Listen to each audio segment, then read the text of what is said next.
Parenting. Like, I'd just be a parent if I could. People are like, you can't be a stay-home dad. I'm like, I would 100% be it, because this person is like my best friend. We wake up and she's like, do you want to do karate? I'm like, yes. Dad, look, armbar. All right, let's go play basketball. Let's go look at butterfly. Oh, look, it's a ladybug. So it's like the most fulfilling journey, because you're reliving life with this person who has no idea what anything is. And you're kind of trying to explain it to them, but they don't really understand. And so 100%, the parenting is like the coolest experience that I've ever gone through.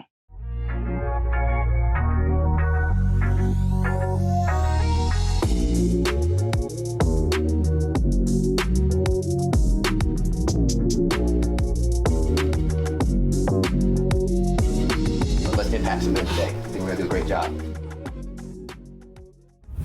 What's going on, guys? Welcome to the Modern Man Podcast, where we connect men in pursuit of their potential.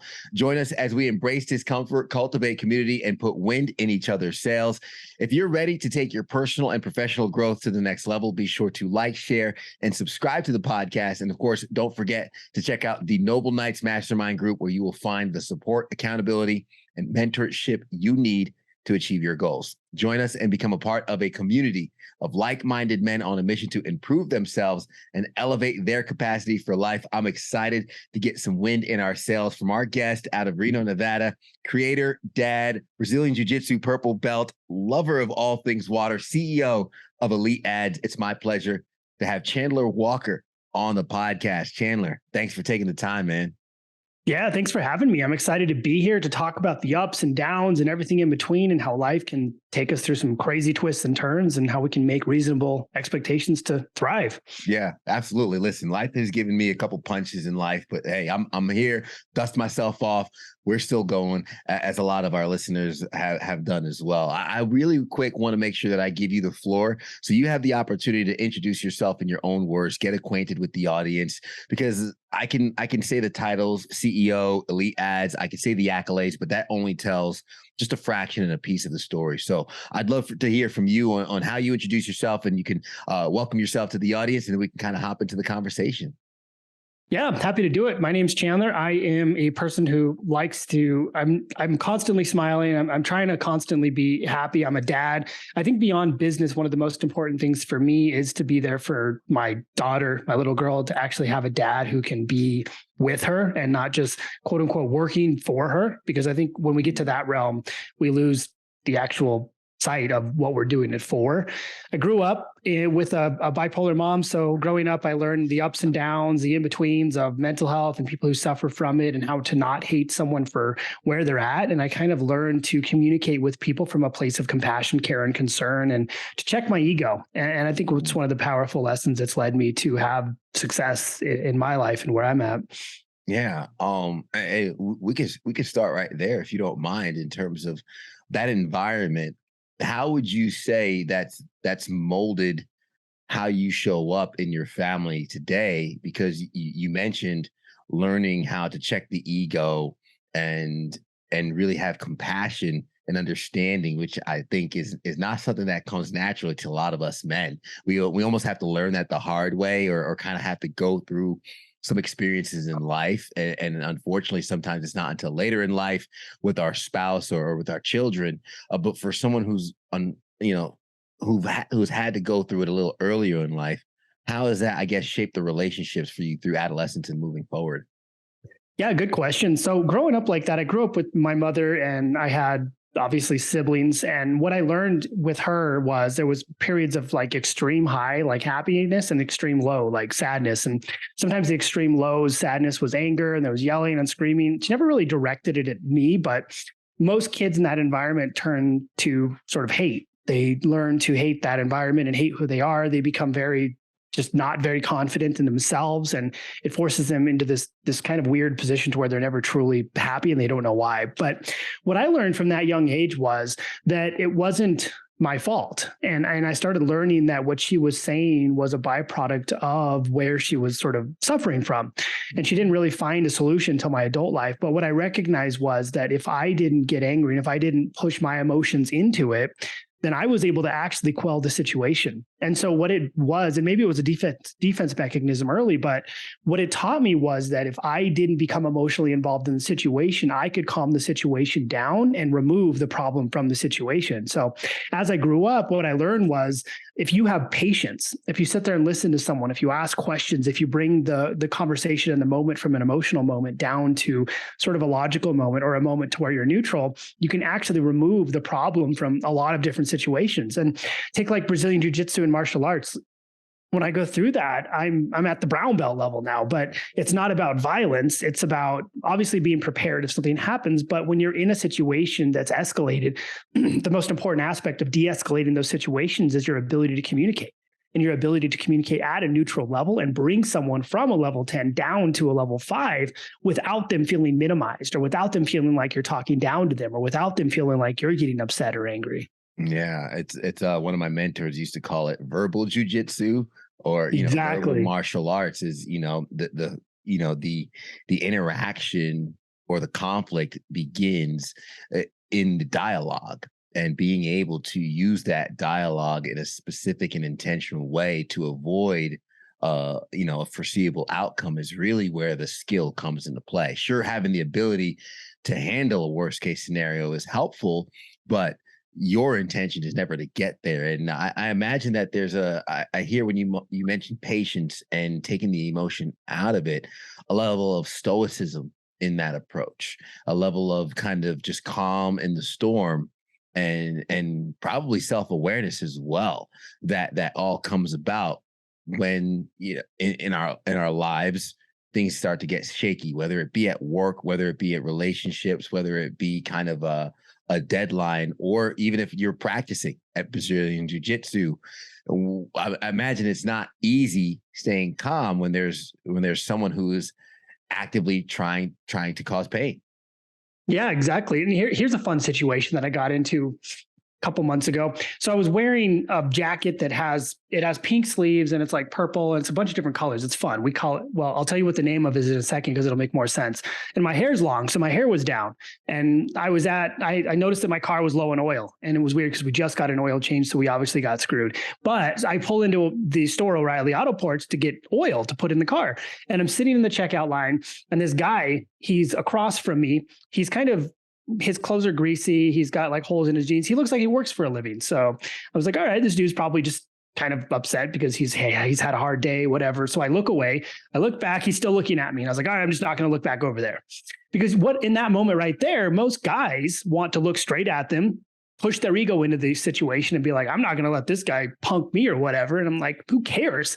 And my little girl was in the car. So I check out and I walk out, and then I'm in my car. I'm getting the oil out, getting ready to put it in the car. And this guy walks out. And as he walks out, he's staring at me as he walks into the street. So it's like this, like he's an owl. I thought his head was going to turn around like the Exorcist with the way he was staring at me. And so I look over and I'm like, hey, do you need any help? Is everything okay?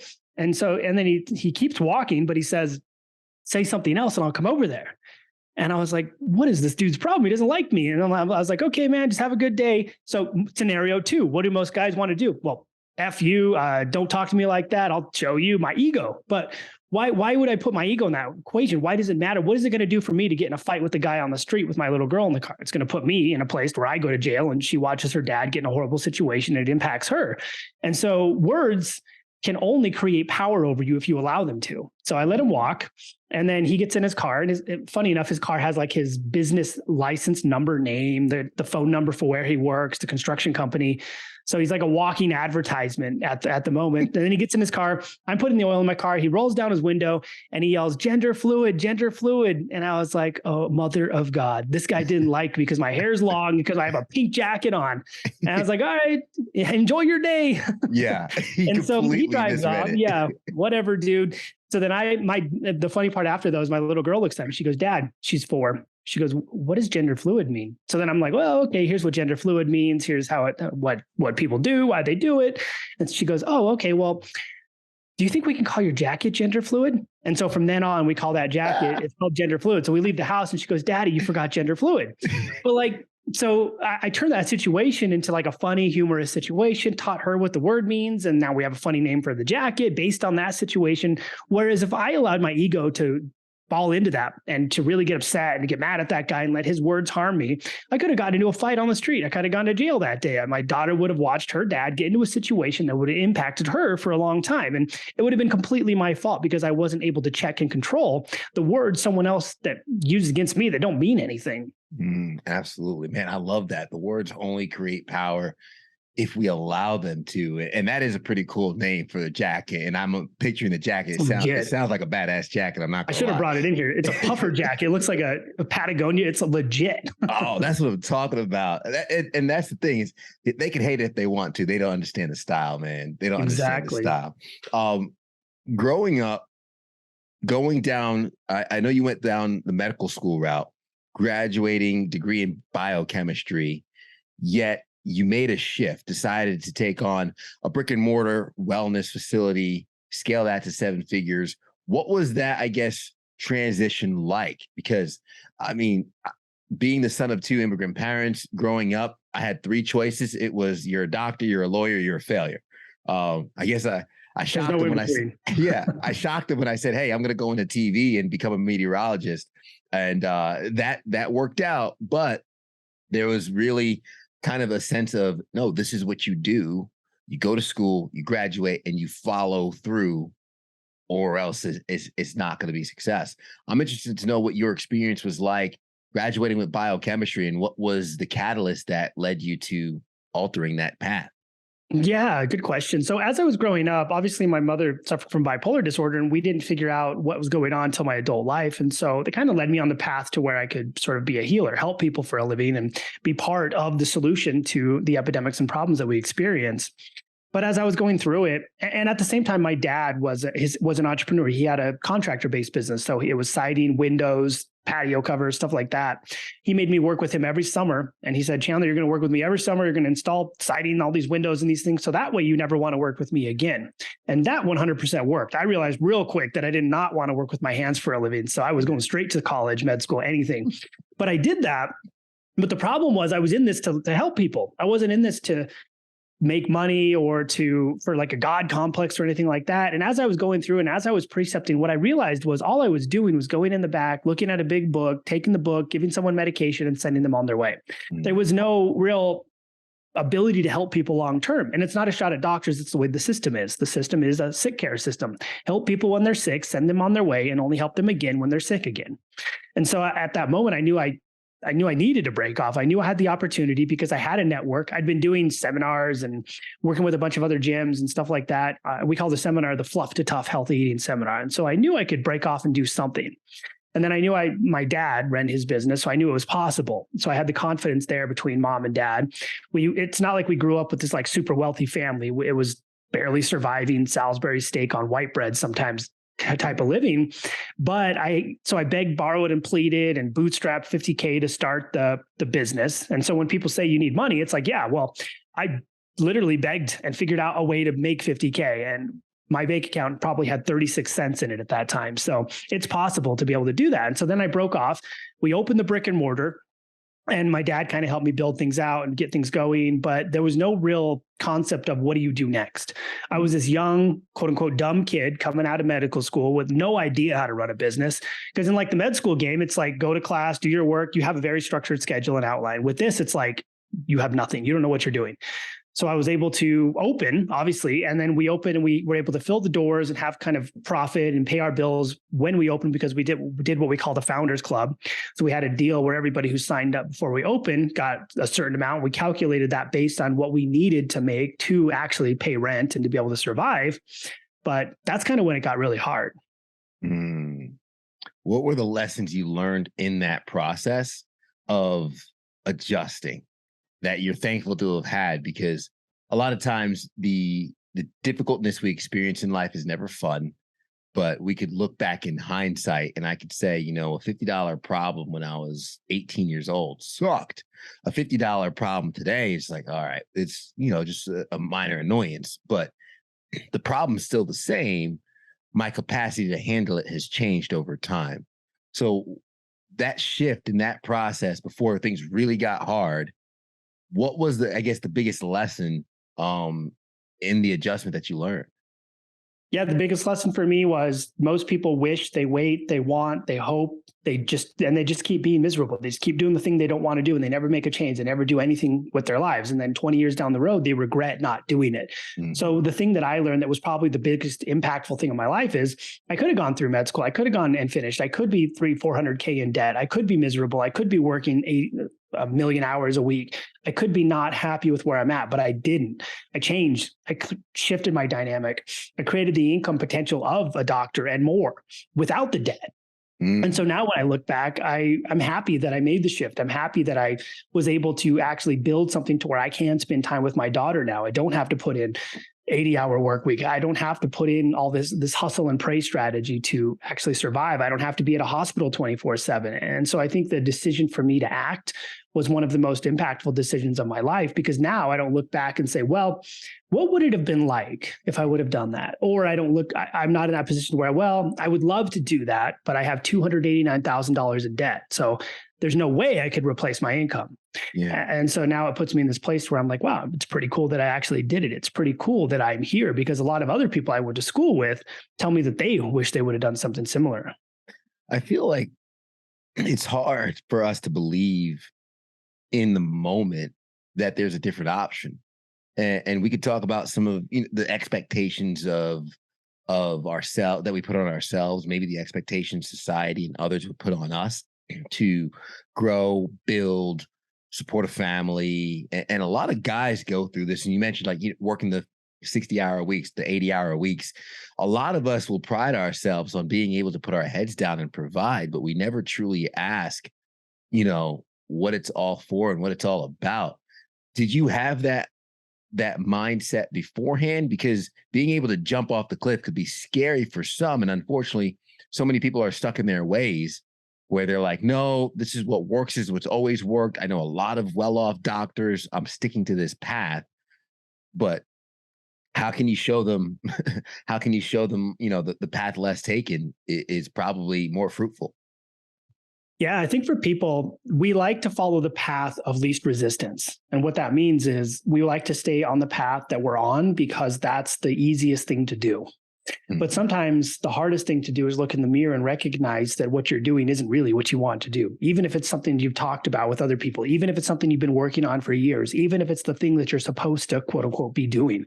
And people in society will say, oh, you're going to be a doctor. Wow, you're on the right path. Wow, you're doing the right thing. But internally, you're like, I'm miserable. I'm working 24/7. I hate my life. I'm not super excited about this. I don't think I like where I'm headed, but this is what I'm supposed to be doing. And at that moment, you kind of have to recognize, well, who cares what everybody says? Who cares what my parents says? Who cares what Sally Joe down the street says? Like, I'm not in a race with the Robertsons to try to have the white picket fence, the house, the car, and all the things and the job and the debt. What I'm in is a race to make myself the best version of who I am and who I can be, because this is the only life I get to live. And if I make the decision to be miserable or never change, then at the end of the day, that life that I lived is unfortunately going to be a life that I wasted. And I don't think any of us should put ourselves in that position to waste this beautiful thing that we have. Yeah, absolutely. For anyone that may be sensing and feeling that resentment in their lives, resentment for the relationships that they have, resentment for their job, that resentment is usually an indicator that you're not working and you're not operating in your values and in your full fulfillment in what you wanted to be doing with your life. And you're kind of white knuckling it, hoping for an outcome, right? And some people might say, well, this is a means to an end. Well, where's the end? Because tomorrow's not promised, right? That's a good point too. Like, I look at my little girl now, she's 4. And if I was in a position where I was like, I'm going to work 7 days a week, 6 days a week, 14 hours a day for the betterment of her future. But what really happens in that future? I'm not there. And so as a father, we always put ourselves in this place where we say, I'm doing this for my kids. But then as a father, we don't exist in their lives. We don't go to their dance practices. We don't go to their classes. We don't get to see the things that they're doing when they grow up. And do you know what they see? The dad who wasn't there. Mm-hmm. And so I think we have to recognize that your kids don't care if you make $10 a month or if you make $10,000 a month. All they care is that you're there, that they get to see you, that you spend time with them. And if they don't have that early on, especially our daughters, they'll go seek that later in life and they'll try to fill that void for the rest of their life. So I think we have to recognize at the same time that if we're doing this for the betterment of others, sometimes it's actually at the detriment of what they're going to be. Yeah. I want to shift a little bit and talk about the effectiveness of what we can do with the time that we have, because it is very important for us to invest and be present in our families' lives. And I'm starting to be under the mindset and really convinced that, we can do both. I think we can build a prosperous life while also being present, loving husbands and fathers. But it's all about that intentionality and how we move. And not only for your brick and mortar wellness business, but also switching to an online health practice as well. You've been able to scale 2 businesses to 7 figures. How do we increase our effectiveness when we put our head down and work for us to be present with family and friends and relationship and kids when that comes? Or is it that we should do one and then make way for the other? I'm curious to know if we could do both, or if you did the first one and then had the second. Yeah, good question. So for me, I'm not a big fan of the hard work creates success attitude, because think about how many people in the world right now work 15, 16, 17-hour days. And how many of them are actually successful? Hard work isn't going to make you successful. Hard work is just going to allow you to do hard work so you can feel good about yourself and post on Instagram about the hustle life. What it really requires is smart work. It requires being able to understand, recognize, and systematize what you're doing and slowly remove yourself from the equation. I don't open a business to be an operator.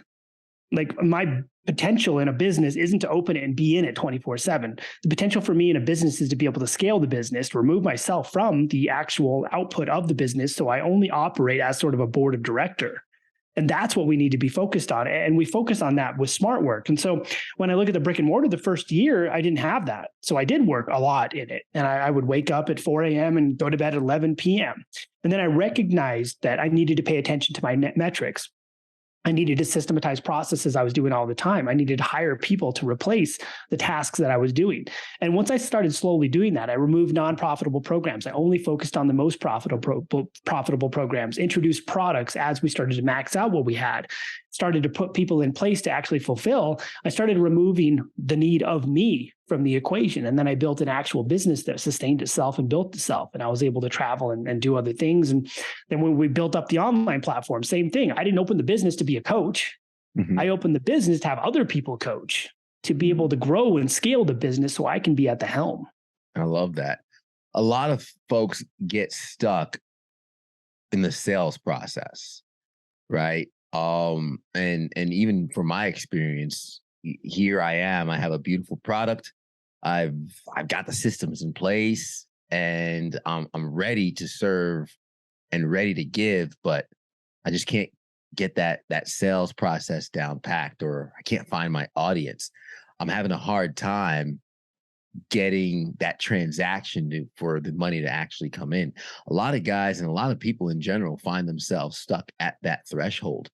How can you maybe get to that point and then get over the hump of selling? Because I know that's also an expertise that you've been able to hone in on in helping systemize and even helping optimize that whole sales process for anybody that might have stagnation in their business or might even have a problem getting the first sale done.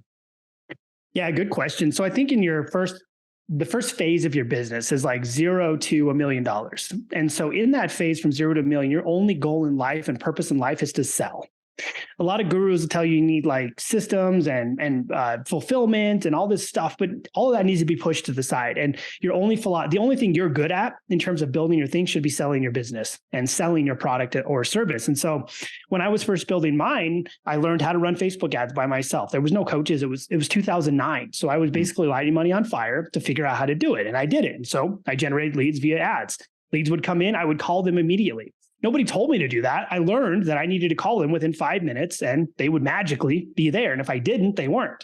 So then I would run ads. I would call leads immediately. Then I would follow up with them and I would text them every month. I would send a new text out. Then I started sending emails out and started building this system to where I recognized that every day for up to the first $1 million in revenue, I needed to be focused on sales exclusively. That's it. Everything else got pushed aside.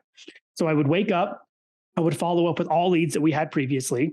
I would check all new leads. I would call leads that hadn't been called. I would follow up. I would do my sales appointments and just make sure that everything was handled in terms of that regard. And then over time, you start replacing yourself from that process. A lot of people now are like, oh, but I can't afford ads. I'm like, okay, well, now your job is to go, how can you produce leads without ads? Okay, your job is to get on podcasts, be a guest on podcasts. I know a lot of people hate it, but go out there and make connections on social media, start messaging people. Your only purpose in life is to create these connections. And I call this compassion conversations, because sales doesn't have to be sleazy or manipulative. It just needs to be a process you follow every day. And a lot of people say, well, I don't like selling. I have this resistance to it. And my philosophy on that is, well, then you shouldn't be in business. Mm-hmm. And it's hard to hear, but if you can't sell, and if you're not capable of it and you build this resistance surrounding it, you're never going to grow this thing to a sustainable level, because you're always going to be fighting your own progress. That's amazing. How did your approach change as your relationships started to get more depth? You become a father. How did your approach to business change over time? Because I'm interested to know. I know a lot of business owners, their business is their quote unquote first baby, right? And they're so committed to that growth and the scaling process. And unfortunately, sometimes that family aspect gets neglected. You've already had that honed in.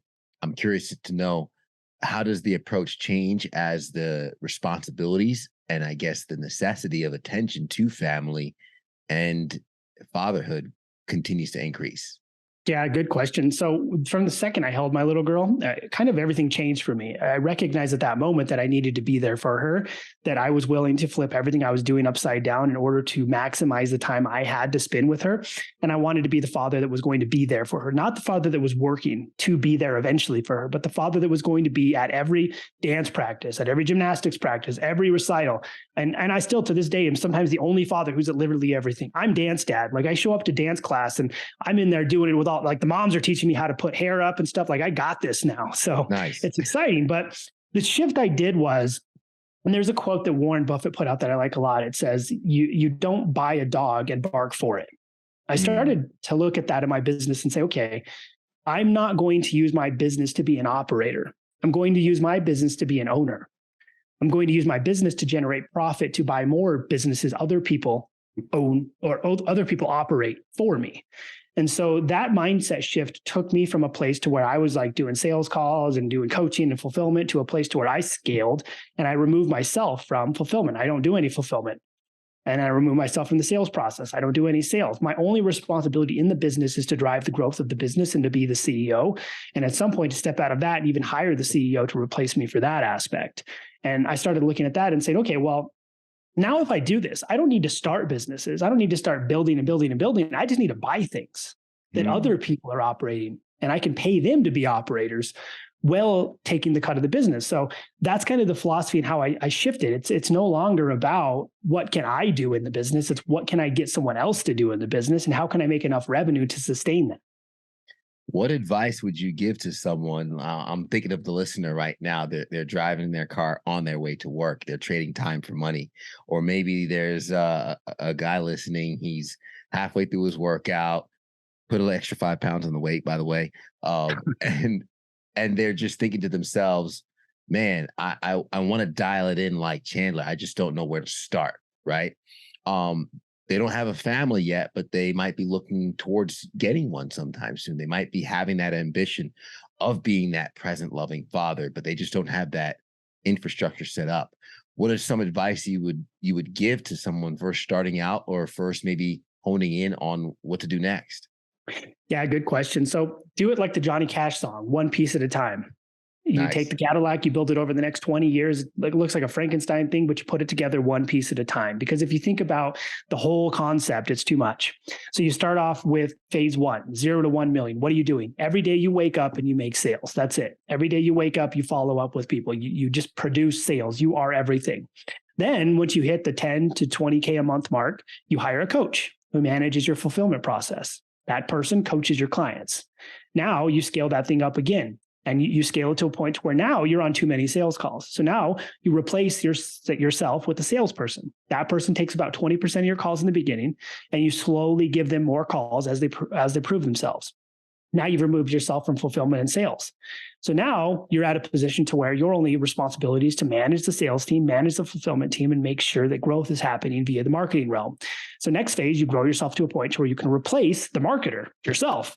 And now you hire a COO or a CMO or someone to be a marketing director. Now that person works with sales to make sure that leads come in. You manage the whole process. You're the leader now. So you've just reduced your effective time load from fulfillment, sales, marketing, and everything in between by breaking it up into a step-by-step process. And remember, step one, you sell. You do everything you can in your entire power to sell. When you hit that 10 to 20K a month mark, you hire a fulfillment coach. That person's responsibility now is to fulfill. When you hit the 50K a month mark, now you hire the sales rep. The sales rep takes over that mark. Now, when you hit the 100K a month mark, you hire the person to manage your marketing. Now you've pretty much got three of the main key facets being managed in your business, and your only responsibility is to manage them and make sure they're actually doing what they need to do. And so you're basically, your time is spent around making sure that you're managing actual expectations of growth, KPIs for your team, and that the long-term vision of the business is being put into play. But your time has been bought back by buying other people's time. What timeline would you give somebody for that? And I know that could be a very, very wide range. So I'm not asking for specifics there, but realistically, for someone who's saying, all right, I got the setup, I got the steps, I got the playbook, I'm ready to put my head down and start crushing it. What expectation would you give them for how long to anticipate that process to take? I would say you can probably get yourself to zero to the first 50K a month in your first 12 months. Nice. Most people don't do it because they refuse to sell. They won't get in the quote unquote dirt every day, and they won't eat it until they get to the point to where they can start replacing themselves in that fulfillment process, or they're afraid to sell. They don't want to talk to people. They kind of hold themselves back from it. And so I think if you focus on that process, and the other thing that helps a lot here is to have a sort of, if you're a coach, like a high ticket offer, because it's a lot quicker to sell something that's $10,000 or $5,000 or even $3,000 and trying to sell like 10,000 things that are like $200. Yeah. So you kind of have to think about what's the fastest path to scalability and what's my skill set. If you're a good marketer and you know how to run ads and you have a ton of money, then yeah, you can run a $200 thing. But if you're not, and you're only like, you don't know what you're doing, you're kind of trying to get this thing off the ground, then you kind of need something that's higher ticket because you have a lot more leeway to be able to sell and make mistakes. I love that.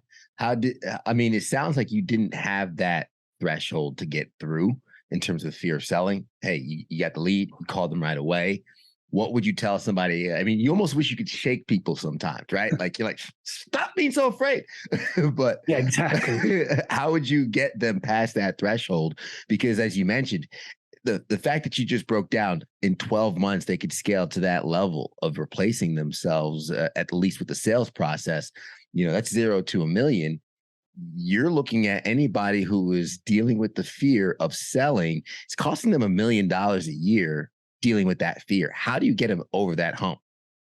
Yeah, I'll be the first to tell you, I hated selling in the beginning. Every part of my being did not want to do it. I would wake up and just hate every aspect of calling these people. I did not like cold calling leads. I didn't like getting on sales calls. I hated it, but I did it anyway.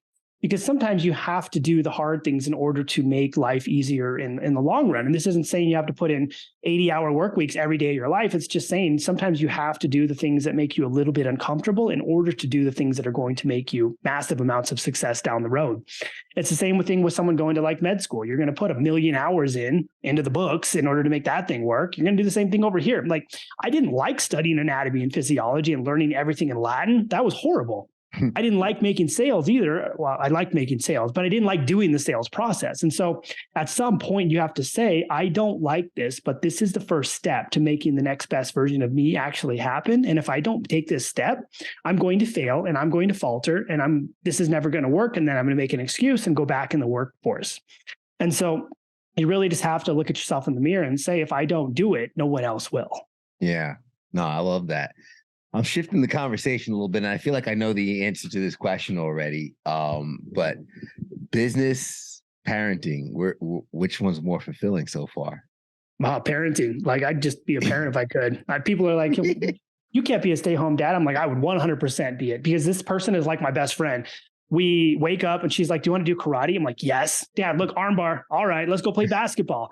Let's go look at butterfly. Oh, look, it's a ladybug. So it's like the most fulfilling journey because you're reliving life with this person who has no idea what anything is. And you're kind of trying to explain it to them, but they don't really understand. And so 100%, the parenting is like the coolest experience that I've ever gone through. How has becoming a father altered how you show up in the world as a man? Yeah, it's really taught me to be in tune with my own emotions. I think men are often taught to show up and be tough and be strong and don't cry and don't be emotional. But for me, growing up with a daughter, I find that the more I show my emotions, the more she seems happier with me. And so it's teaching me that when she goes to her dance recital, it's okay to be in the back, like tearing up, because it's definitely that thing where you're just like, I don't know why I'm crying. I can't stop though. And so it's taught me that that's okay. As a guy, we often hide these things. We mask how we feel. We don't talk about it. But I think one of the most important things we can learn to do, and what having a daughter's taught me, is that it's important that we talk about it. It's important that we talk about when we're happy. It's important that we talk about when we're sad and everything in between, because statistically, guys are the ones who are least likely to talk about how they feel, but the most likely to commit suicide. And so we have to recognize that we don't need to follow these societal standards of masculinity. Like, I don't have to be this big tough guy 24/7. I can have emotions and it's okay. And once I learn to release those and allow that to come out and happen, it not only makes me a better parent, it makes me a better person, and I feel better. Absolutely. How did you first start getting in tune with that emotional side? Did it come before your daughter, after your daughter?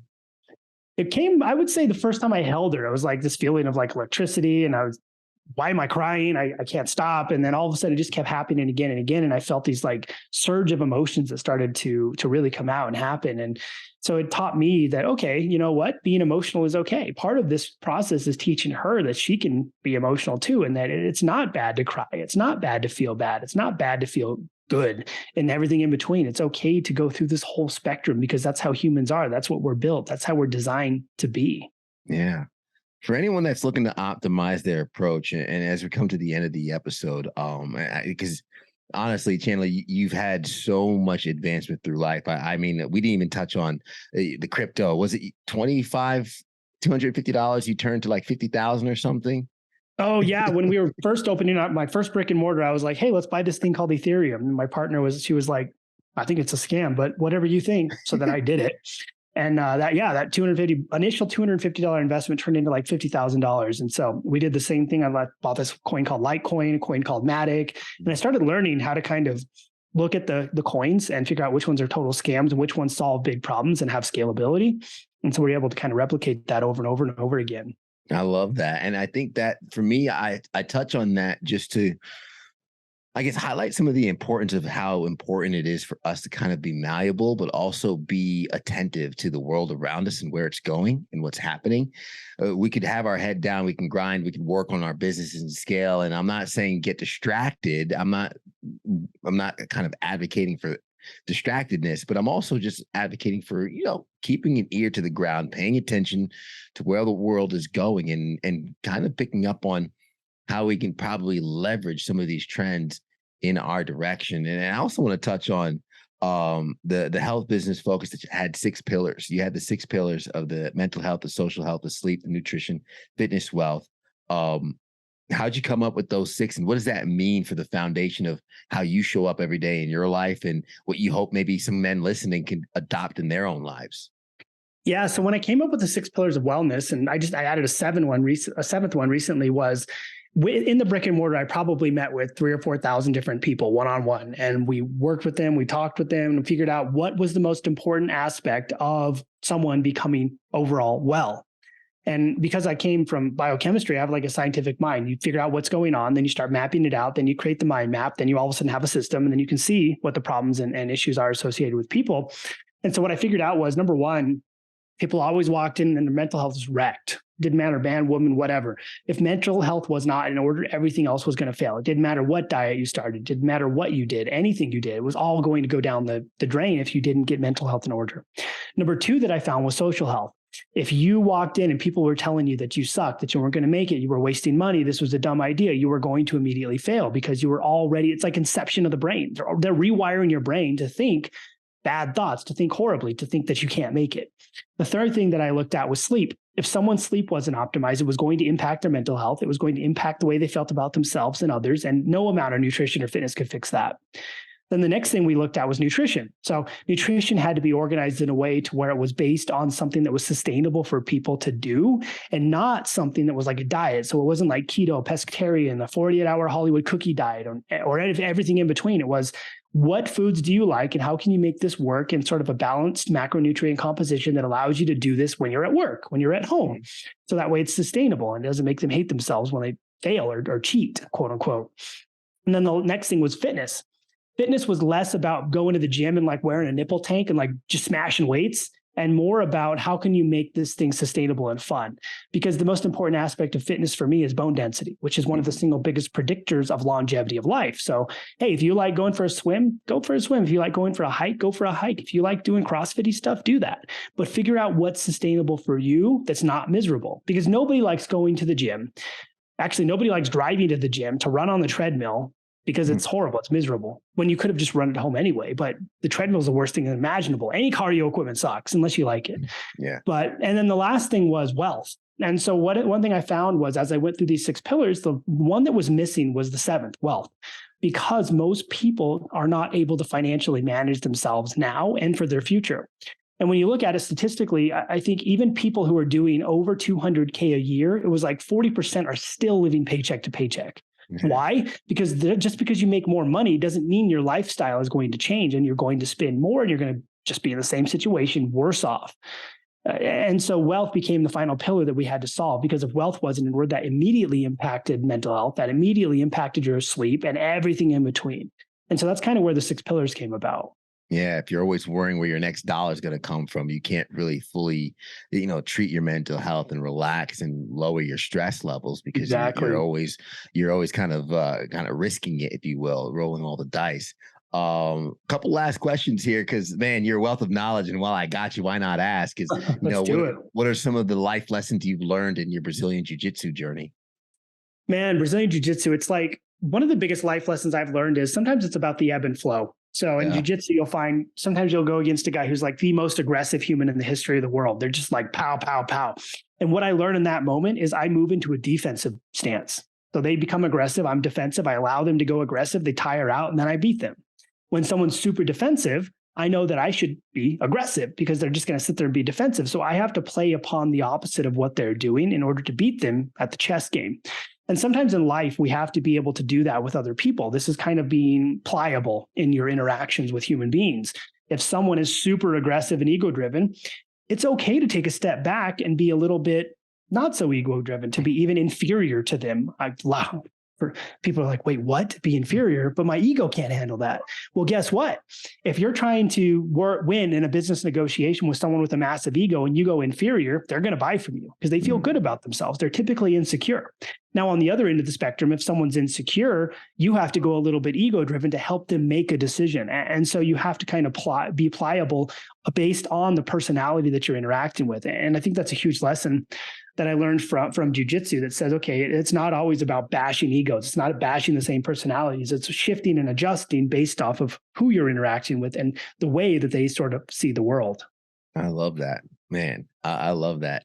Chandler, this has been hugely valuable. And I know we ran the gambit of a whole bunch of different topics, but I know we only scratched the surface because we barely even got to talk about elite ads and all that. But I know that there's a lot of value that you can provide for people through that. So I want to make sure that the audience, I'm sure they loved what they've been hearing. They want to connect with you. They want to follow you. They want to hear more about your journey and also maybe tap into elite ads. How can folks connect with you, find your brands, and of course, get more value from you on social? Yeah. So what I did was I put together a little guide that's the 8 steps to being able to optimize your business and life. If you want that, just go to Instagram.com/Chandler_SAF. That's CHANDLER_SAF. And just DM me the word 8 steps and I'll send the guide right over to you. And then you'll see elite ads and everything in between. You'll also see my Instagram, which is me in like a jiu-jitsu gi with my little girl. And I do stuff about life, stuff about business and everything in between. I love that. You had like the little mini car you were pushing around the pool. Yeah, the little dog. Yeah, that was great. But I'll be sure to have that link and that information in the show notes so folks can kind of go right to your links and get those details. And last question here, Chandler. It's usually the heavy one, so I don't mind if you need to take a couple seconds to think about it. But it's what's something that you've seen or something that's happened to you in your life that shapes the way you view the world as a man. Yeah, I think one of the biggest things that's happened to me in life was the beginnings of my business. It's hard. It's always hard in the beginning. You start to become sort of defensive towards people. You start to become sort of almost even have hatred towards people because of how many people come in, how people sort of like roll you through the dirt sometimes in the beginning of business. And I sort of lost my emotions initially. I always talked about like, oh, we don't have emotions here. They're not necessary. But what I learned was that everybody comes in with a different story. And I have to go back into the position I talked about in the beginning of checking my ego, meeting them where they're at, and ultimately recognizing that I control the flow of who's allowed to be in and who's not allowed to be inside the business. And once I did that, it brought back the compassion, it brought back the care, it brought back everything that I got into this game for and everything that I'm all about. Man, I love that. That's amazing. Chandler Walker out of Reno, Nevada, CEO of Elite Ads. Thank you so much for being on the show today. Thank you for the time and thank you for the value, brother. Yeah, thanks for having me. Hopefully everyone listening got one more rep in. If you're in the gym and didn't fall asleep while driving, you had a great experience, and hope to see y'all in my Instagram. No, absolutely. And for anyone that's finishing up at the gym or still driving, I wrote down some gems that you left along the way. I'm going to recap some of that really quick for folks. It wasn't my fault. A lot of times as kids and in our adolescence, we internalize things and we make things about us. And it's amazing to kind of realize that some of those experiences we had at a young age were not our fault. And being able to approach situations and maybe others with patience, being able to communicate and check our ego could help us better assess the situation. And then, words can create power only if you allow them. Maybe use some of that verbal jiu-jitsu to de-escalate certain situations that you find yourself in life. And don't let your ego take control and lead to an outcome that you otherwise would have rather prevented. And that what you're doing really isn't what you want to do. Maybe you've put the ladder up along the wrong building and you're on floor 50 and you're too high up. You feel like you're too high up to start over again, but you never wanted to be on that building or on that ladder in the first place. Maybe reassess and find out what it is you really want to do in your life. And you don't have to sit at the end of your road and look back and wonder what if. Who cares what other thinks? Sometimes we attach ourselves to the titles, the accolades, more so than our true values and what we really want to do in life. And we don't exist in their lives. We exist in ours. We have one to live. Start working your business, systemizing things. And so you can remove yourself so you don't have to trade time for money for your whole life. That way you could be better present and be there for your family, your loved ones, your friends, your kids. And also, leaning into that sales process, especially at the start of business. You don't buy a dog for it to bark and then bark for it. Start buying things, buy systems and processes, maybe businesses, and that are operating on their own so you can utilize your time for how you want to and be there for those that love you. Be attentive. And of course, also make sure that you know it's going to be hard at the beginning, but the juice is going to be worth the squeeze once you get to the end. Speaking of the end, I'm glad that you guys made it all the way to the end here with us. Make sure you hit that like button, subscribe to get a new episode each and every single week. Share this with a friend you know can get value from it. It's the best compliment you can give us. And as always, make sure to leave us a rating so you can let us know how we're doing, because that's the only way we improve. Thanks for making it to the end, guys. And as we always say, everybody wants the sunshine, but they don't want the rain, but you can't get the pleasure.